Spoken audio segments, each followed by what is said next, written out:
Bab 4537. Pencarian berdasarkan energi langit dan bumi. Setelah membuat rencana, Erik bermeditasi. Di Laut Warisan, 2000 tahun telah berlalu.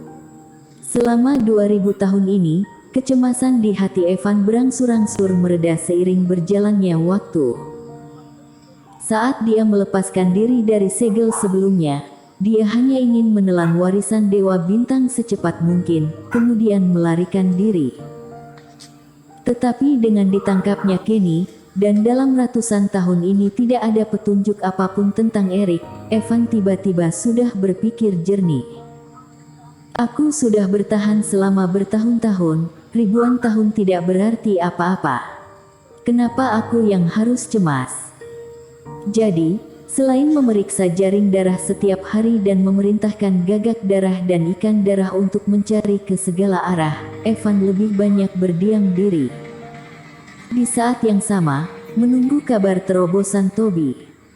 Sebenarnya, dalam waktu ribuan tahun ini, Toby juga melakukan pelatihan tertutup. Setelah mendapatkan tulang peri, Toby tinggal di peron di tengah puncak gunung, meski bayi iblis tidak lebih dari 1000. Senior Evan, majikanku mengundangmu. Suatu hari, bayi iblis tiba-tiba datang dan mengundang Evan. Evan tidak ragu, melompat ke udara.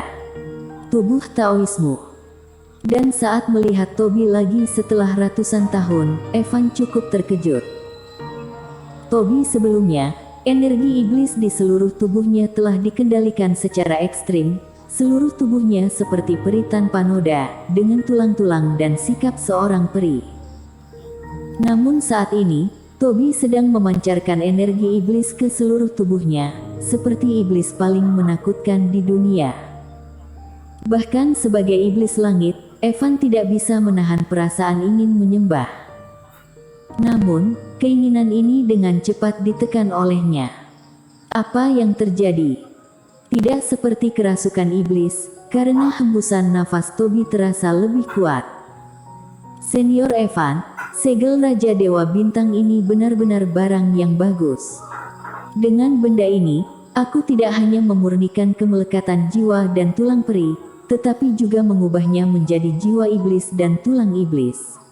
Lumayan kan? Toby sedikit tersenyum. Jiwa iblis, tulang iblis. Pupil mata Evan menyusut sedikit, hatinya bergetar.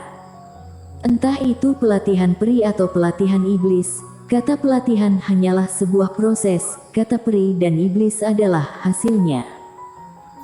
Hanya mereka yang telah berkultivasi ke tingkatan peri atau raja iblis yang bisa disebut tubuh peri, tubuh iblis, Toby mampu menyerap tubuh peri dan jiwa peri, bahkan mengubahnya menjadi tubuh iblis, jiwa iblis. Dirinya masih belum mencapai tingkatan ini. Sekalipun hanya ada penyatuan paling awal, tetap saja sulit untuk digoyahkan. Apa Erik sudah ada petunjuk? Melihat Evan sedikit linglung, Toby bertanya. Tidak, orang ini sepertinya telah menguap dari dunia. Sejak aku meletakkan jaring darah, aku tidak pernah mendeteksi fluktuasi reikinya. Evan juga kembali tersadar. Sudah 2000 tahun. Mulia diam-diam menyerap reiki setiap 100 tahun sekali, jadi dia yang pertama menemukannya dan yang pertama dihancurkan. Kenny lebih licik, menyerap reiki setiap 300 tahun sekali, dan terus berganti posisi, tetapi ratusan tahun yang lalu, dia tetap saja tertangkap oleh tata letak Toby. Adapun Erik, dalam 2000 tahun terakhir, dia sangat aneh, tidak ada jejak menyerap reiki langit dan bumi sama sekali. Aku curiga dia memiliki ruang lain, dan ruang itu ajaib. Sama seperti dia, bisa menyerap batu roh dan cairan spiritual yang disimpannya. Evan menganalisis.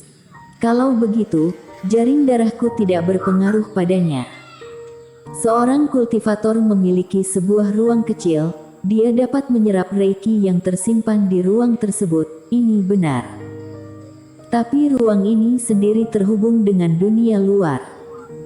Jadi seorang kultivator dapat mengendalikan dirinya, tetapi tidak dapat mengendalikan reiki langit dan bumi yang secara alami ditarik oleh ruang ini. Jaring darah dari iblis darah abadi juga merupakan benda pemantau yang paling misterius, bahkan dapat merasakan fluktuasi reiki sekecil apapun antara langit dan bumi. Jadi hanya kemungkinan inilah yang dapat membuat jaring darah yang telah terbentang selama ratusan tahun tidak dapat digunakan lagi. Ada kemungkinan Erik ini berasal dari daratan dunia dewa, mungkin ada harta karun yang dapat menghasilkan daya tarik reiki selama ribuan tahun. Toby berkata, lalu apa yang harus kita lakukan? Evan mengerutkan kening. Jangan lupa, aku sudah mengaturnya. Toby tersenyum, lalu melambaikan tangannya. Batu roh yang tak terhitung jumlahnya jatuh ke tangan Evan. Senior Evan, masukkan batu roh ini ke dalam piringan formasi yang aku susun di jaring darah. Sudah saatnya benda-benda ini bekerja. Itu.